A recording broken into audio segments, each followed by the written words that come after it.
과거에 오랫동안 비수술 교정을 했고 그 다음에 교정 치료가 성공적으로 다 끝났지만 결국에는 다시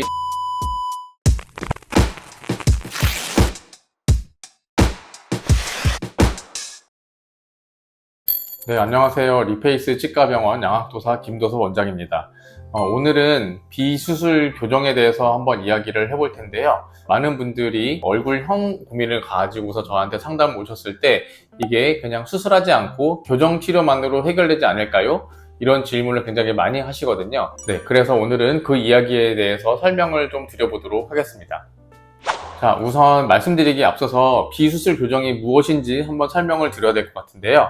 비수술 교정이란 일단 우리가 수술을 고려해 볼 수 있는 그런 턱의 형태를 가지고 있고 그리고 부정교합도 같이 보이는 그런 경우에서 이거를 수술을 하지 않고 치아 교정만을 통해서 해결을 해보겠다. 비수술 치료로서 좀 안전하게 치료를 해보고자 하는 그런 목적으로 치료를 시도하는 거라고 볼 수가 있겠어요. 하지만 이게 치아만 이동을 한다는 그런 한계점이 분명히 있기 때문에 턱뼈의 위치와 형태를 고려하지 않고 비수술 치료만 고집을 한다면 부작용까지도 발생할 수 있다.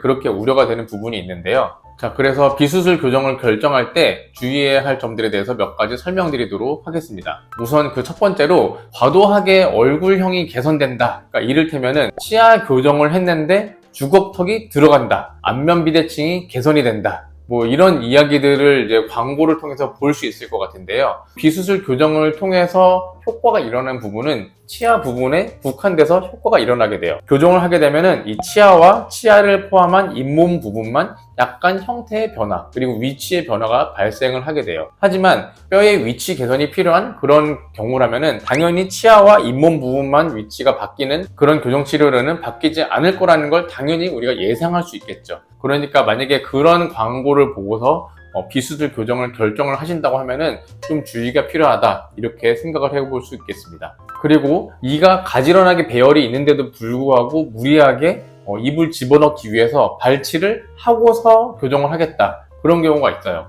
들쑥날쑥한 이제 그런 옥수수 이빨 같은 그런 경우에는 이를 뽑아야지만 이를 가지런하게 배열할 수 있는 공간이 나오기 때문에 발치를 하는 게 당연하다고 볼 수 있을 텐데 그렇지 않고 이미 가지런하게 배열이 되어 있는 그런 경우에도 발치를 하는 게 좋다 이렇게 권유받는 경우가 있거든요.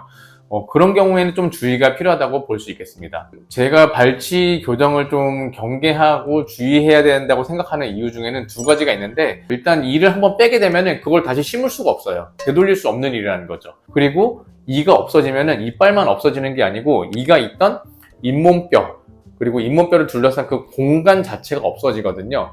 이도 없어지고 이가 있던 공간도 없어지고 그 두 가지가 모두 상실된다는 면이 주의가 필요한 부분이다 이렇게 생각이 되는 거예요. 그래서 많은 분들이 발치 교정을 하고 나서 호소하는 게 인중과 입술이 좀 약간 힘이 없어졌다, 팔이 좀 처져 있다, 팔자주름이 깊어졌다 그런 부작용들을 많이 호소하시거든요. 따라서 발치 교정을 할 때는 좀 주의를 좀 해보자, 이게 좀 제가 해보고 싶은 두 번째 말씀이라고 볼 수 있겠어요. 자, 그리고 세 번째로 말씀드리고 싶은 주의점은 무턱이 심하다든지 아니면 안면 비대칭이 좀 심하게 동반되어 있는 경우에 그렇게 턱 관절이 좀 고려되지 않고 교정이 되는 경우가 많은 것 같아요. 턱 관절이 작은 그런 무턱의 경우에는 우리가 턱을 앞으로 내밀어서 생활하는 경우가 많거든요. 치아가 잘 물리는 위치와 턱 관절이 안정되게 위치하는 그 위치가 일치하지 않고 계속 중구난방으로 이제 왔다 갔다 하는 그런 상황이 재현이 되게 되거든요. 그게 뭐 잠깐이면 상관없는데 평생 계속 반복되다 보면은 자칫 잘못하면 턱 관절이 계속 안 좋아지게 되는 그런 결과가 또 나올 수 있기 때문에 턱 관절에 대해서 굉장히 좀 주의 깊게 판단을 해야 된다 이렇게 생각이 됩니다. 그리고 이제 그와 마찬가지로 이제 턱이 좀 약간 작은 분들은 기도가 좀 좁은 호흡의 문제도 동반되어 있을 수가 있는데요. 어떤 경우에는 수면무호흡 같은 그런 심각한 증상이 동반되어 있기도 하죠. 하지만 이거를 턱의 사이즈를 이제 키워주는 그런 양악수술을 통해서 기도를 넓혀주면 바로 해결이 되는 문제인데 발치 교정을 해서 안쪽으로 집어넣게 되면은 이는 비록 가지런해질 수 있겠지만 기도가 좁은 문제는 당연히 해결이 되지 않겠죠. 그래서 교정을 앞두고서 반드시 호흡과 그리고 턱 관절 등 그런 기능적인 문제에 대해서도 좀 여러 가지 다각적인 판단이 필요하다 이렇게 볼 수 있겠습니다. 네, 그리고 이제 그와 별개로 비수술 교정보다는 턱 수술을 하는 게 훨씬 더 안정된 그런 결과를 가져오는 기본적인 증상들이 있거든요. 예를 들면은 뭐 심각한 주걱턱이라든지 아니면 심각한 안면비대칭, 좀 더 심각한 뭐 무턱을 가지고 있다든지 그리고 개방교합이 좀 되게 심하다든지 그런 분들은 처음부터 수술 치료를 고려하는 게 훨씬 더 여러 가지 면에서 행복해지는 길이라고 생각이 돼요. 그러니까 이런 분들의 증상이 해당이 되는 분들은 안전하게 수술할 수 있는 곳을 찾아서 결정하고 그리고 빨리 치료를 받는 게 더 나은 선택일 수 있다. 이런 충고도 좀 드리고 싶습니다. 그래서 지금까지 이렇게 비수술 교정에 대해서 한번 정리를 해봤고요.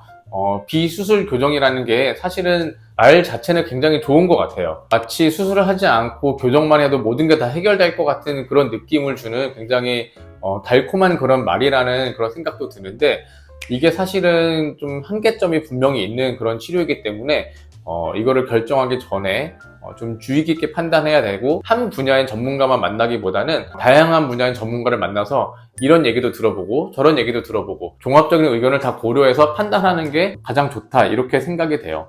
특히나 이제 제가 요즘 상담을 해드리다 보면은 과거에 오랫동안 비수술 교정을 했고 그다음에 교정 치료가 성공적으로 다 끝났지만 그럼에도 불구하고 이제 얼굴 형태랑 교합이 마음에 들지 않아가지고 결국에는 다시 이제 양악수술 상담을 받으러 오시는 그런 분들을 굉장히 많이 만나게 되거든요. 그래서 이제 너무 비수술 치료만 생각하지 마시고요. 한 번쯤은 수술 치료도 좀 고려를 해보고 여러 가지를 종합을 해서 판단을 하시기를 추천을 드리겠습니다. 네, 그러면 저는 다음에 또 더 도움되는 영상으로 인사드리도록 하겠습니다. 안녕히 계세요. 다 함께 리페이스